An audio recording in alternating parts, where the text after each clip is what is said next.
तो आज का जो वचन है वो है क्षमा के ऊपर। बोलो बाजू वाले को क्षमा। निकालेंगे लूका की पुस्तक 23 अध्याय उसका 34।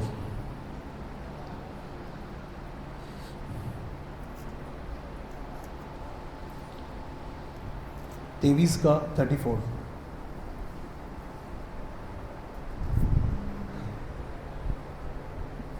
Mike please.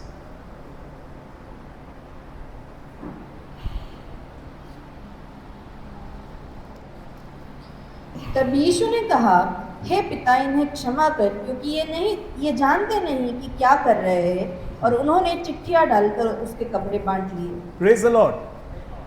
क्षमा की शुरुआत जिस व्यक्ति ने बोला, यदि तुम क्षमा करोगे तो तुम्हारे पाप क्षमा किए जाएंगे। कहां पे लिखा है? मत्ती 6 का 14 और 15। सिस्टर पढ़ो, किसने बोला है ये?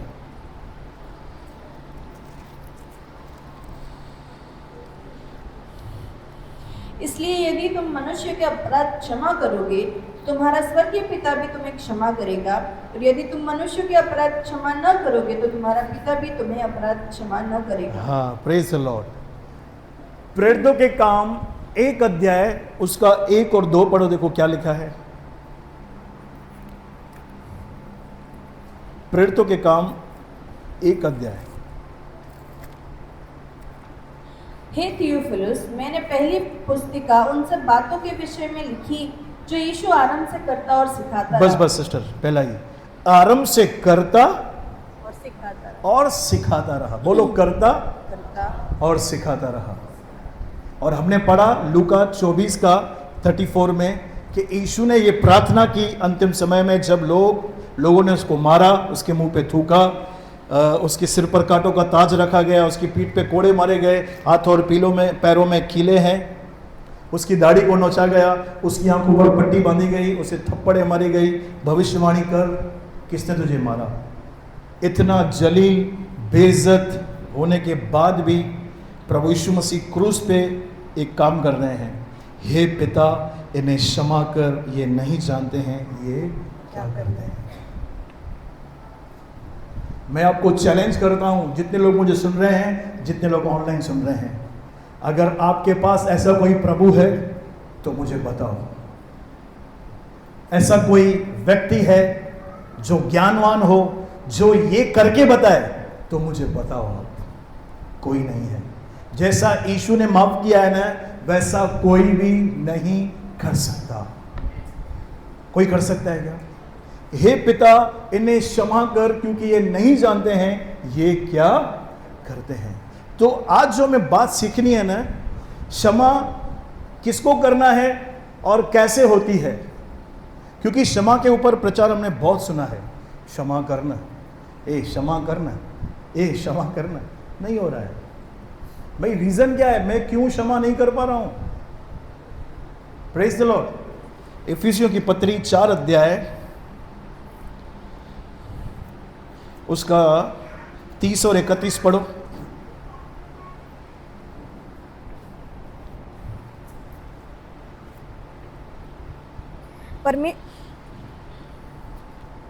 परमेश्वर के पवित्र आत्मा को शोकित मत करो, आगे, जिससे तुम पर छुटकारे के दिन के लिए छाप दी गई है।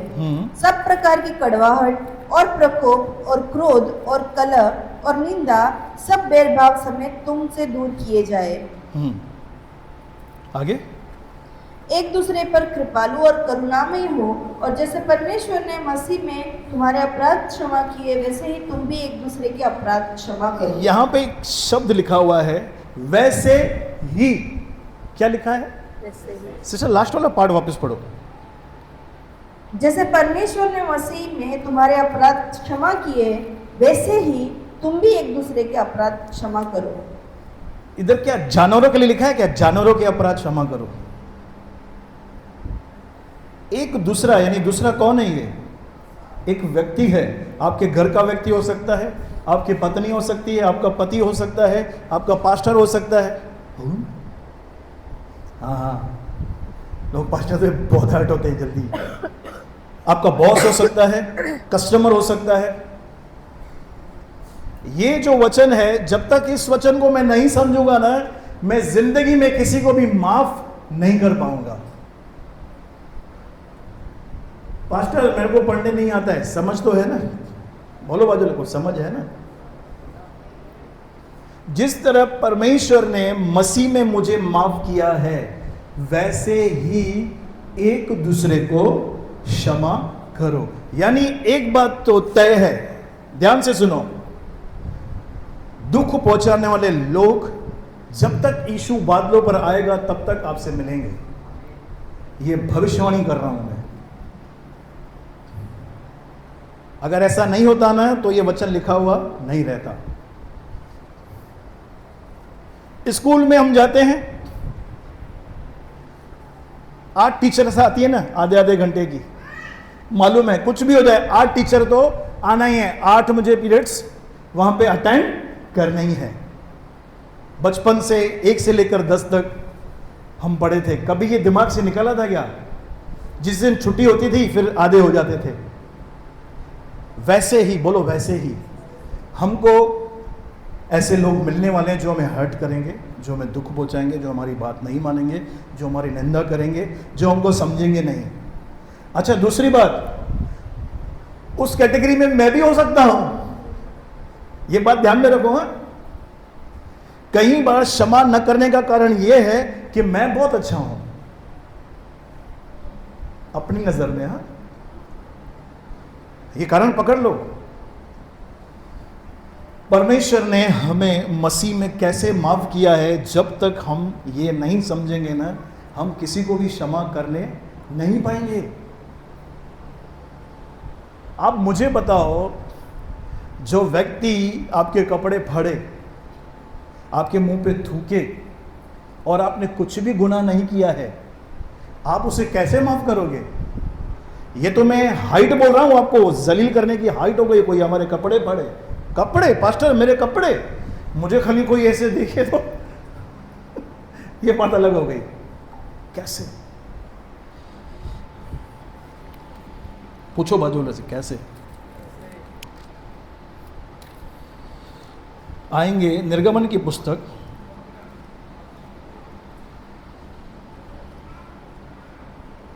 20 अध्याय, उसका 24 और 25 और 26। निर्गमन 20 अध्याय, उसका 24, 25 और 26।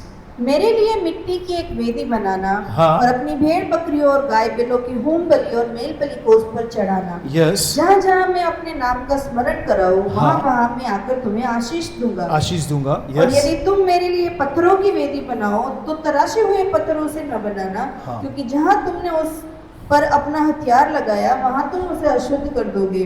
और मेरी वेदी पर सीढ़ी से कभी न चढ़ना, कहीं ऐसा न हो कि तेरा तन उस पर नंगा देख पड़े।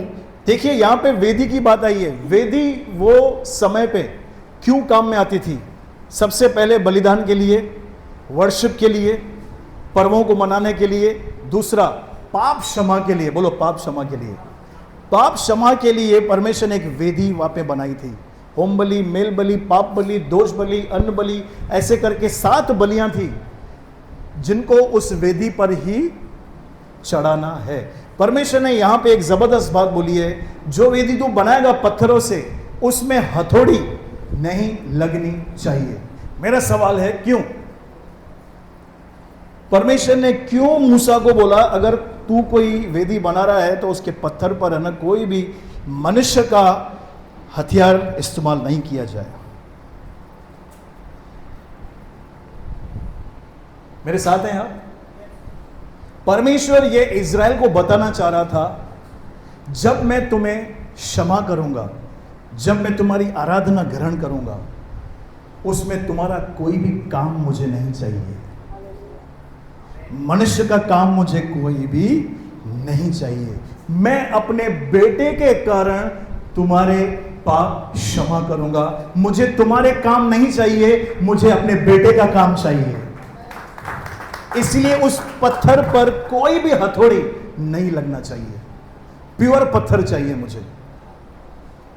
दैट मीन्स परमेश्वर ने जो हमें क्षमा किया है उसमें हमारा कोई भी इन्वॉल्वेशन नहीं है। प्रभु, मैं पाप मानता हूं, अगर पाप मानने से क्षमा होती, मुझे बताओ आप कितने पाप तो करके भूल भी गए हो, उसका रिकॉर्ड कौन रखेगा? मैं क्लियर करता हूं, पाप की कन्फेशन कब करनी है? हमारे जो पाप क्षमा हुए हैं ना, हमारी कन्फेशन से नहीं हुए हैं। इफिसियों की पत्री 1 अध्याय उसका 7 वचन। सबसे पहला पॉइंट मैंने आपको बताया, हमारी क्षमा में हमारा कोई भी इन्वॉल्वेशन नहीं है। मैंने कलीसिया में दाल ब्रेड बांटी, खाना बांटा, कुर्सियां साफ की, मैं टाइम पे चर्च आया, इसमें से कुछ भी नहीं है। इफिसियों 1 का 7। हमको उसमें उसके लहू के द्वारा, हमको मसीह में, मसीह के लहू के द्वारा छुटकारा अर्थात अपराधों की क्षमा, अर्थात अपराधों की क्षमा उसके उस अनुग्रह के धन के अनुसार मिला है, उसके उस अनुग्रह के धन के अनुसार मिला है, जिसे उसने सारे ज्ञान और समझ से हाँ हम पर बहुतायत से किया। हमारे पाप हमारे कन्फेशन से नहीं, उसके अनुग्रह से माफ किए गए हैं। और यूहन्ना 1:17 में लिखा है, व्यवस्था तो मूसा के द्वारा आई, लेकिन अनुग्रह और सच्चाई यीशु मसीह के द्वारा आई।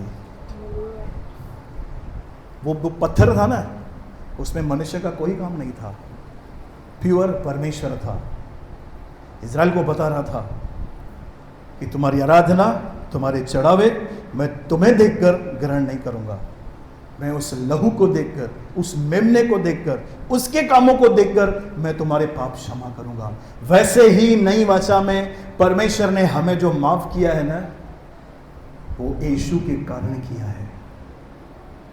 ब्रदर, फिर अभी मैं किसी को झापड़ मार के आऊं तो प्रभु के सामने अंगीकार नहीं करूं, वो तो करना ही है। खाली प्रभु के सामने नहीं, जिसको झापड़ मारी है ना, उसको भी बोलना है सॉरी। हमारे जो एटर्नल सिंस हैं, पास्ट प्रेजेंट फ्यूचर, जो हमारे पाप क्षमा किए गए हैं, वो सिर्फ यीशु के लहू के कारण किए गए हैं।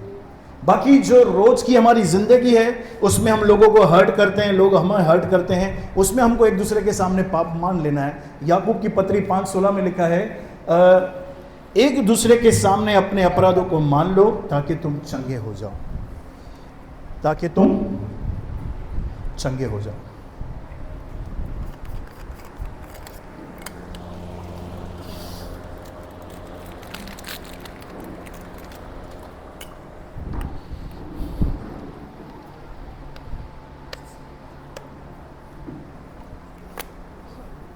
ये डाल दे,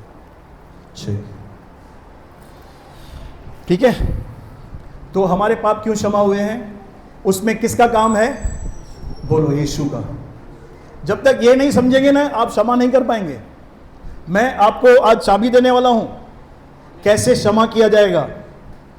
क्षमा न करने के कारण हमारे साथ क्या क्या होता है, मैं आपको वो भी बताऊंगा।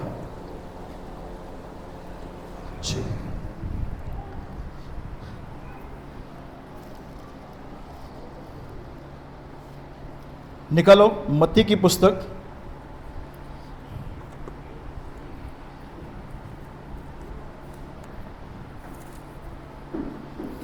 18 अध्याय 21 से पढ़ेंगे।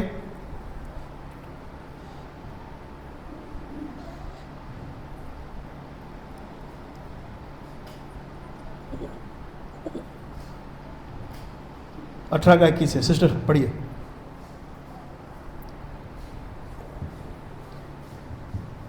तब पतरस ने पास आकर उससे कहा, हे प्रभु, यदि मेरा भाई अपराध करता रहे तो मैं कितनी बार उसे क्षमा करूं? क्या 7 बार तक? यीशु ने उससे कहा, मैं तुझसे यह नहीं कहता कि 7 बार तक, वरन 7 बार के 70 गुने तक। यही बात परमेश्वर ने कैन को कही थी। कैन ने कहा था, मेरा जो दंड है बहुत भारी है, तो उसको भी परमेश्वर ने यही बोला, जो कैन को मारेगा उससे 70 गुना बदला लिया जाएगा। लेकिन अनुग्रह में ऐसा नहीं है। अनुग्रह में 7 बार के 70 गुना हमें माफ करना है। हो गया कंप्लीट यहां पे। अब एक दृष्टांत यीशु ने बोला, देखो क्या क्या लिखा है, पढ़िए 23। इसलिए स्वर्ग का राज्य उस स्वर्ग का राज्य उस राजा के समान है है जिसने अपने दासों से लेखा लेना चाहा। हाँ। जब वह लेखा लेने गया तो एक जन उसके सामने लाया गया जो 10,000 तोड़े का कर्जदार था, हाँ। जबकि चुकाने को उसके पास कुछ न था। तो उसके स्वामी ने कहा, यह और इसकी पत्नी और बाल बच्चे और जो कुछ इसका है सब बेचा जाए हाँ। और कर्ज चुका दिया जाए। हाँ, मुझे बताओ हमारे पास कुछ था क्या प्रभु को देने के लिए? प्रभु मेरा नाम जीवन की पुस्तक में लिखना, मैं ना इनको खाना खिलाएगी, ऐसा कुछ भला काम किया था क्या? यहाँ पे लिखा है उसके पास चुकाने को कुछ भी नहीं था। हमारे उद्धार के लिए, हमारे श्रोते के लिए हमारे पास कुछ भी नहीं था।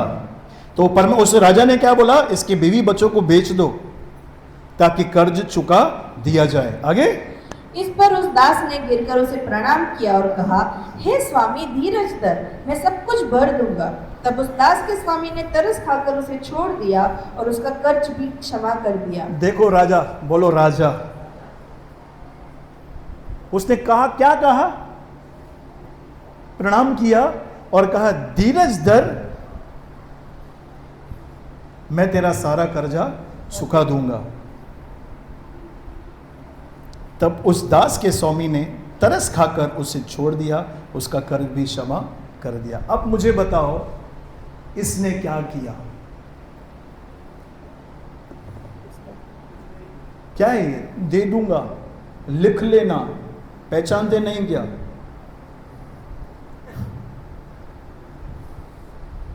वही बात बोल रही है यहां पे। प्योर तरस खा के उसका कर्जा माफ कर दिया। ऐसे ही, बोलो ऐसे ही, परमेश्वर ने हम पर तरस खा के यीशु के कारण हमारे सारे कर्ज माफ कर दिए हैं, सारे पाप, बिना किसी शर्तों के। अब इसकी क्षमा में इसका कर्जा जो माफ हुआ, इसका कुछ भी लेना देना नहीं है। ये सिर्फ ऐसा बोल रहा है, मैं चुका दूंगा, और कुछ थोड़ी बोल रहा है। तूने आज ही नहीं दिया, तू कल क्या देगा? और कर्जा किसके ऊपर है? राजा के ऊपर। छोटा तो होगा नहीं। बोलो ऐसे ही, जैसे खुदा ने हमें माफ किया ना, ऐसे ही हमें एक दूसरे को माफ करना है। और हम क्या करते हैं? सुनो, थोड़ा झुके, नम्र बने, थोड़ा सुधरे, फिर मैं माफ करूंगा। क्या प्रभु ने ऐसा कहा हमको? मेरे साथ हैं आप? पेनो या मटजे, या माई मटे ही नहीं। सिंधी में बोलते हैं मटजे, यानी बदलती नहीं है। ये मेरा पति जो है ना, बदल ही नहीं रहा है, ये मेरी पत्नी बदल ही नहीं रही है। मैं अभी इससे बात नहीं करूंगी, मैं कम बात करूंगा, इससे थोड़ा बात करूंगा, या तो बात ही नहीं करूंगा। जो भी काम होगा इसको बोलूंगा, ए खाना खाएगा क्या? पूछ। ऐसा क्यों हो रहा है हमसे? ये कारण है क्योंकि हमने ये समझा ही नहीं है, परमेश्वर ने हमको बगैर शर्तों के माफ किया है, उसमें हमारा कुछ इन्वॉल्यूशन था ही नहीं। तो हम क्यों ये उम्मीद लगा के बैठे हैं, वो आए, वो झुके, वो सुधरे, फिर मैं माफ करूंगा? समझ रहे हो मेरी बात? समझ रहे हो? ये सामने वाला आया, आपको बोला सॉरी, गले लगा लो। सिंपल सिंपल है। हम क्यों नहीं कर पाते हैं? क्योंकि हमने हमारी क्षमा को समझा ही नहीं है कि प्रभु ने मुझे कैसे माफ किया है, इसलिए हम माफ नहीं कर पाते। न बॉस को, न बीवी को, न पास्टर को, न अड़ोस पड़ोस को, न कस्टमर को। कोई ऐसा कस्टमर तो आएगा ही आएगा जो 19-20 बोलेगा ही बोलेगा। यहाँ बाजू वाली, वो आपको दे रही है मटन, आप उसको दे रहे हैं आलू, चिढ़ेगी ना? कम से कम चिकन तो दो उसको।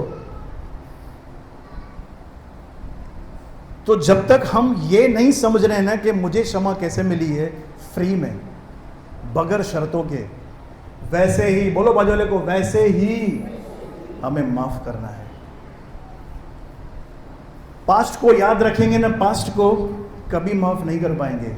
इसलिए प्रभु ने हमारे पास्ट, प्रेजेंट और फ्यूचर के पाप क्षमा कर दिए हैं।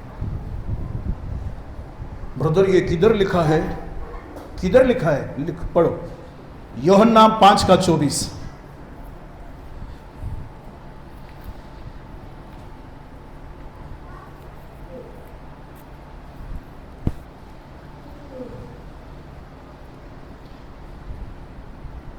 मैं तुमसे सच सच कहता हूँ, जो मेरा वचन सुनकर मेरे भेजने वाले पर विश्वास करता है, अनंत जीवन उसका है और उस पर दंड की आज्ञा नहीं होगी, परंतु वह मृत्यु से पार होकर जीवन में प्रवेश कर चुका है। अभी इसी बाइबल में 24 के नीचे स्टार लगा हुआ है, 5:24 में सिस्टर स्टार है। हाँ। स्टार के इधर देखो क्या लिखा है, या वह न्याय में नहीं आता। वो व्यक्ति न्याय में आएगा ही नहीं। क्यों? क्योंकि यीशु ने उसके पापों को क्षमा कर दिया है, और एक ही पाप जो क्षमा हो गया उसकी वापस सजा मिलने वाली नहीं है।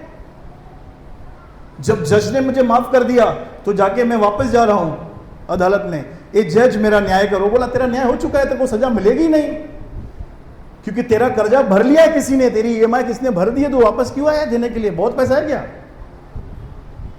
वैसे ही यीशु ने हमारे पास्ट, प्रेजेंट और फ्यूचर के पापों को माफ कर दिया है। हाँ, कुछ लोगों की दिल से आवाज आ रही है, ब्रदर सामने वाला सुधरे ही नहीं तो उसको क्या करे, वो कंटिन्यू ऐसा ही बिहेवियर कर रहा है। तो यीशु ने पहले मुद्दा ये उठाया है, माफ करो। जब तक माफ नहीं करेंगे ना, तब तक हमारा उसके प्रति रवैया भी बदलने वाला। तो पहली सीढ़ी जो है, माफ करो। पतरस ने मालूम है क्या पूछा, प्रभु मेरा भाई अगर 7 बार लफड़ा करे मेरे विरुद्ध में तो 7 बार उसे माफ करूं। तो पतरस को एक्चुअली खुजली थी, यीशु बोले कुछ, 8वीं बार तो मैं जाके झपट लूंगा उसको।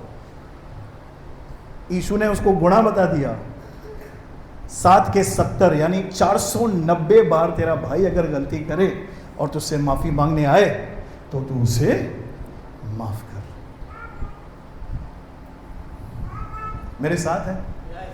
अब मुझे बताओ हम कैसे माफ करेंगे? जैसे परमेश्वर ने हमें बगैर शर्तों के, बगैर शर्तों के। ब्रदर फिर उसका स्वभाव नहीं बदला, अगर मैं उसे बार बार माफ करूं, वो मुझ पर चढ़ जाए तो है क्या? ये ऐसे विचार भी आ रहे हैं पीछे, हाँ वो चढ़ जाए, वो मेरे को खा जाए पूरा कच्चा, ऐसा होने वाला नहीं है। देखो यीशु ने हमें माफ किया तो उसने ये सोचा कि ये ज्यादा पाप करेंगे। चलो एक व्यक्ति से मैं आपको मिलाता हूं, लूका की पत्री 7 अध्याय खोलो। क्या आपको पता लग रहा है आप माफ क्यों नहीं कर पा रहे हैं लोगों को? कुछ हो रहा है क्या अंदर आपको?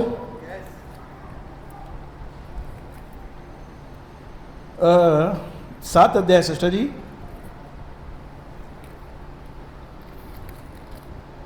छत्तीस से पढ़ो। फिर किसी फरीसी ने उससे विनती की कि वह उसके साथ भोजन करे।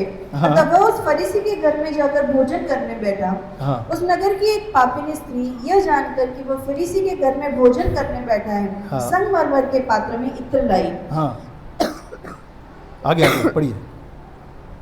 और उसके पाँवों के पास पीछे खड़ी होकर रोती हुई उसके पाँवों को आंसुओं से भिगोने और अपने सिर के बालों से पोंछने लगी और उसके पाँव बार बार चूमकर उस पर इत्र मला। यह देखकर वह फरीसी जिसने उसे बुलाया था अपने मन में सोचने लगा, यदि यह भविष्यवक्ता होता तो जान जाता कि यह जो उसे छू रही है वह कौन और कैसी स्त्री है, क्योंकि वह तो पापिनी है। हाँ। यीशु ने उसके उत्तर में कहा, हे शमौन, मुझे तुझसे कुछ कहना है। वह बोला, हे गुरु कह। किसी महाजन के 2 देनदार थे, एक 500 और दूसरा 50 दिनार का देनदार था।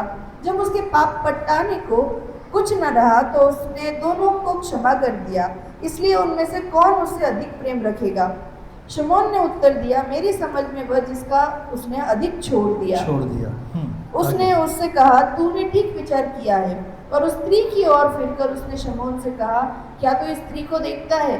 मैं तेरे घर में आया, परंतु तूने मेरे पाँव धोने के लिए पानी न दिया, पर इसने मेरे पाँव आंसुओं से भिगोए और अपने बालों से पोंछा।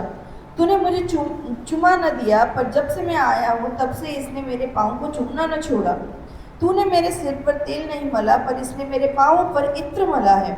इसलिए मैं तुझसे कहता हूँ कि इसके पाप जो बहुत थे क्षमा हुए, क्योंकि इसने बहुत प्रेम किया। पर जिसका थोड़ा क्षमा हुआ है वो थोड़ा प्रेम करता है। जब तक ये एहसास नहीं होगा ना मेरे बहुत पाप क्षमा हुए हैं, तब तक हम क्षमा नहीं कर पाएंगे, न प्रभु से प्रेम कर पाएंगे। जिसको ये एहसास होगा ना कि खुदावन ने मुझ जैसे पापी को क्षमा किया है, तो मुझे दूसरों को क्षमा करना ना इजी हो जाएगा। बोलो इजी, इजी इजी। मैं क्या था, बरअब्बा थे हम, हमें बेटा बनाया। क्या हुआ था? पिलातुस ने कहा इस पर्व में मैं आपके लिए एक व्यक्ति को छोड़ सकता हूं, बरअब्बा या तो यीशु। लोगों ने क्या चॉइस किया? बरअब्बा। बरअब्बा क्यों छुड़ाया गया? क्योंकि यीशु क्रूस पे गया। वैसे ही वो बरअब्बा और कोई नहीं, बोलो मैं था। आप बरअब्बी थे। अब मुझे बताओ, जिसको ये एहसास ही नहीं है कि मेरे पाप क्षमा हुए हैं, दूसरा उसको ये पता ही नहीं है प्रभु ने मुझे कैसे माफ किया है, तब तक वो व्यक्ति माफ कर पाएगा? नहीं। जो माफ नहीं कर पाते हैं उनका हृदय पत्थर है। बोलो बाजू वाले को, पत्थर हो गया है। वो भूल चुका है कि प्रभु ने मुझे भी माफ किया है।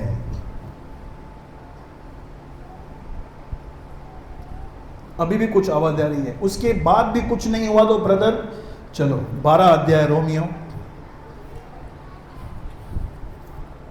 आज तब समस्या है हम दूसरों को बदलने के ना चक्कर में हैं बहुत। वो क्यों नहीं बदल रहा? क्योंकि तू नहीं बदल रहा।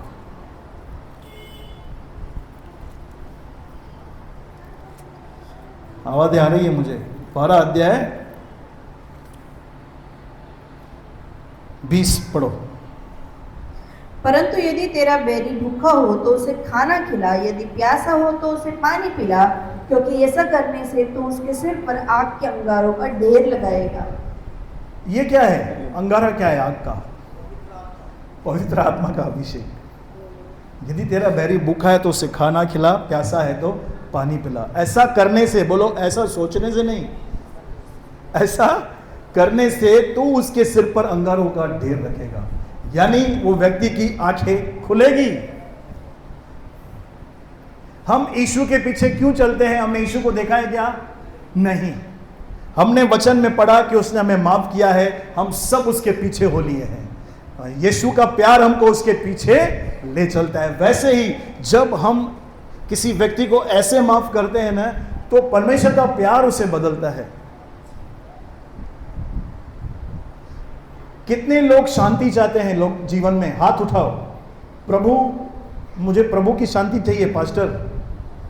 एक ही चाबी दे दूं, लोगों को बदलना छोड़ दो। जिस दिन आपने ये ठान लिया ना, वो बदले या ना बदले ये प्रभु का मैटर है। प्रभु मुझे बदल, मुझे अंदर से बदल, जो जीवन तूने मेरे अंदर रखा है उसे बाहर ला। आज चक्कर यही है कि हम अपने से ज्यादा दूसरों को बदलने में हम इच्छुक हैं। पति पत्नी के बीच में लफड़े इसीलिए हैं, कलीसियाओं में लफड़े इसीलिए हैं, लोगों के बीच में लफड़े इसीलिए हैं। तूने क्यों बोला?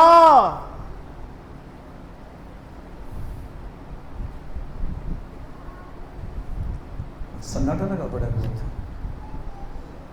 अरे अरे लुइया, छोड़ दो, लोगों को बदलना छोड़ दो। जिस दिन आपने ये छोड़ दिया ना, आप एक अद्भुत शांति में आ जाएंगे। क्यों छोड़ना है? रोमियो की पत्री 14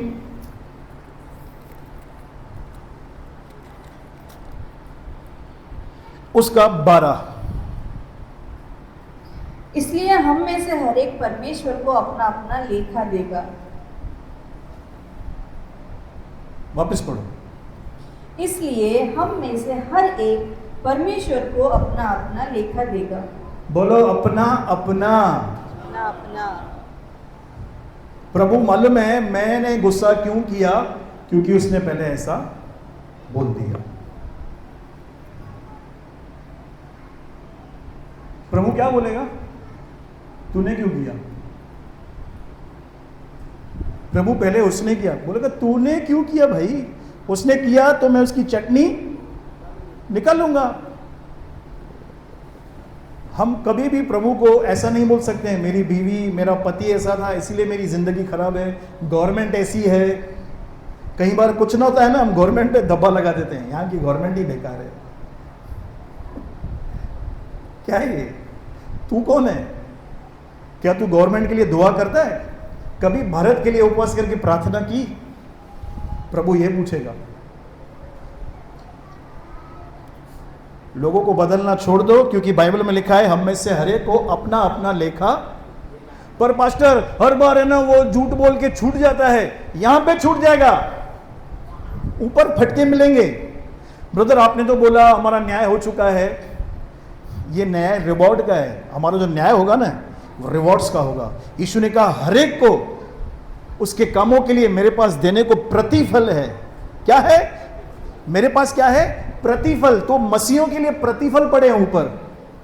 अगर आपने यीशु के कारण किसी को माफ किया है ना तो उसका भी प्रतिफल है। पतरस में लिखा है ये परमेश्वर को भाता है।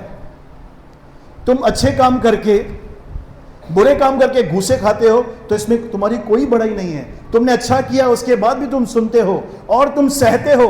रिएक्शन क्या है? सहना। तो ये परमेश्वर को भाता है। कितने लोगों को प्रतिफल चाहिए? तो जल्दी माफ करो। हर्ट होगा, वचन को देखो, मां भी तहीं आया, मैं भी तो ऐसा हूं, मैं भी ऐसा था, प्रभु ने मुझे माफ किया है बगैर शर्तों के, मुझे भी जल्दी माफ करना है। मेरे साथ हो बहनों? अगर ऐसा कोई पड़ोसी है जिससे आप बात नहीं करते हो, आज ही जाके बात करो, जबरदस्त शांति मिलेगी। भले क्लोज मत जाओ, उसको गोदी में उठा के खाना मत खिलाओ, हलवा पूड़ी नहीं खिलाओ, यहां से क्लियर कर दो। मिल रही है हंसो। जब लफड़ा होता है तो सामने आएगी तो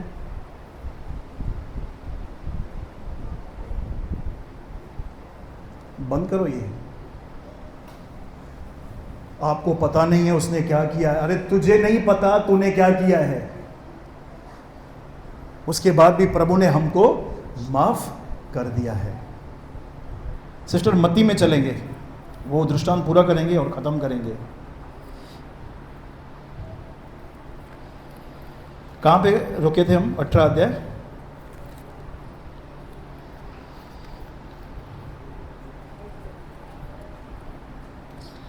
28। परंतु जब वह दास बाहर निकला, हाँ, उसके संगी दासों में से एक उसको मिला जो उसके 100 दिनार का कर्जदार था। 100 दिनार का कर्जदार था। उसने उसे पकड़कर उसका गला घोटा, हाँ, और कहा जो कुछ तुझ पर कर्ज है भर दे। अभी उस व्यक्ति ने उसका गला घोटा। राजा ने 10,000 माफ किया और ये किसी को 1000 मांगता था। ताजा ताजा उसको माफी मिली है। और सेकंड स्टेप इसको बाहर एक व्यक्ति मिल रहा है जिसको ये 1000 रुपये मांगता था। बाइबल में लिखा है उसका गला घोटा। बोलो गला घोटा। जब हम किसी को माफ नहीं करते हैं ना तो ऐसा ही होता है, गला घोटते हैं लोग।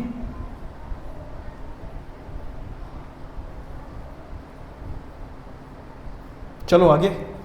इस पर उसका संगी दास गिरकर उससे विनती करने लगा, धीरज धर, मैं सब भर दूंगा। इसने भी वही बात रिपीट की, धीरज धर, मैं सब कुछ भर दूंगा।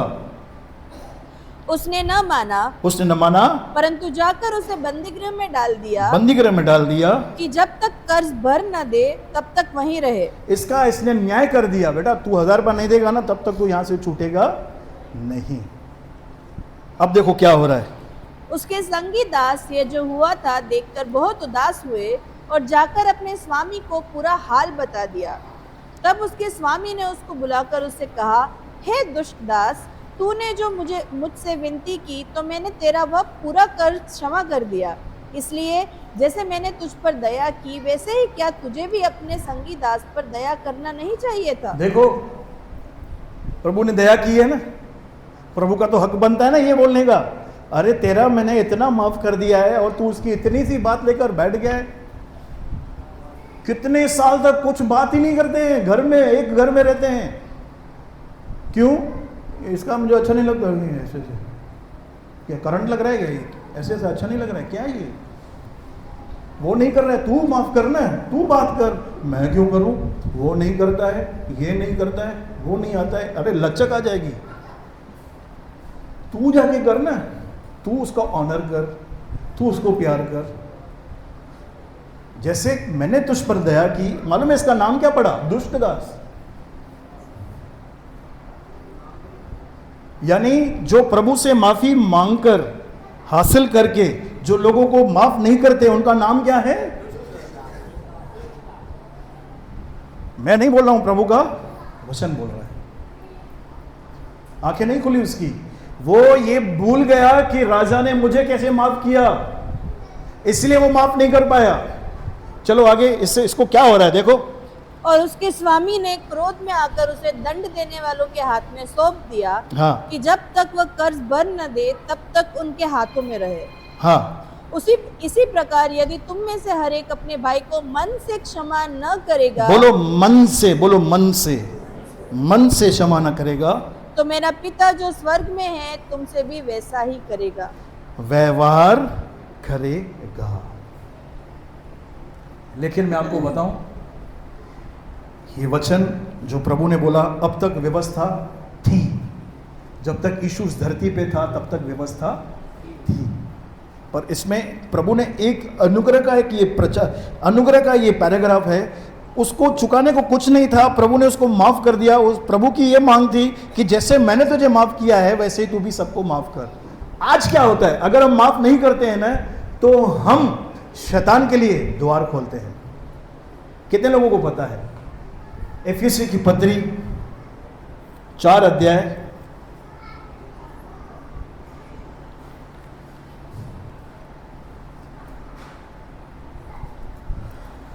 27। और न शैतान को अवसर दो, और शैतान को अवसर न दो। अगर आप इस वचन के कॉन्टेक्स्ट में जाएंगे ना, तो नीचे क्या लिखा है सिस्टर जी? 32 पढ़ो। इसका ही 4 का 32। एक दूसरे पर कृपालु और एक दूसरे पर कृपालु और करुणामय है।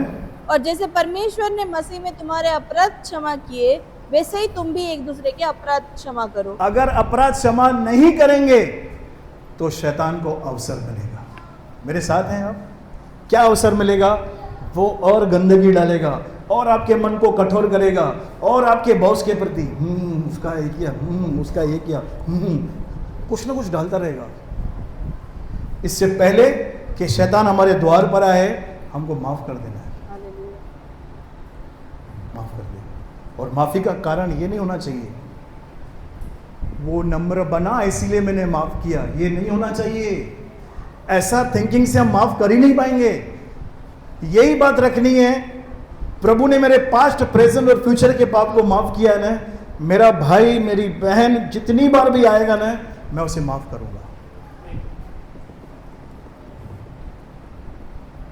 मैं उसे माफ करूंगा। अब बताओ, आपके पाप कैसे क्षमा किए हैं? आपके मानने से, यीशु के अनुग्रह से। यीशु क्रूस पे गया, उसने लहू बहाया, परमेश्वर ने हमारे पापों को माफ कर दिया। इब्रानियों की पत्री आखिरी वचन पढ़ेंगे, प्रार्थना में जाएंगे। हम माफ क्यों नहीं कर पाते हैं, उसका आखिरी कारण। मेरे साथ हैं आप? 8 अध्याय उसका 11 और 12 पढ़ेंगे। और हर एक अपने देश वाले को और अपने भाई को यह शिक्षा न देगा कि तू प्रभु को पहचान, क्योंकि छोटे से बड़े तक सब मुझे जान लेंगे, क्योंकि मैं उनके अधर्म के विषय में दयावंत होऊंगा और उनके पापों को फिर स्मरण न करूंगा। और हमारा उल्टा है, हम सब याद रखते हैं। प्रभु हमको माफ कैसे करता है? वो दयावंत है और भूल जाता है। बोलो भूल जाओ, बोलो बाजू को भूल जा, भूल जा भाई, तू परफेक्ट थोड़ी है। ऐसे भी बोलो उसको, तू परफेक्ट थोड़ी है। तेरे को मिला क्या वो ट्रॉफी, परफेक्ट है ये? लास्ट कारण हम पापों को माफ क्यों नहीं करते हैं लोगों को? क्योंकि हम लोगों की बातों को याद रखते हैं। ICICI बैंक हमारे अंदर है, डिपॉजिट करते हैं 5 साल में डबल सूद के साथ हम लोगों को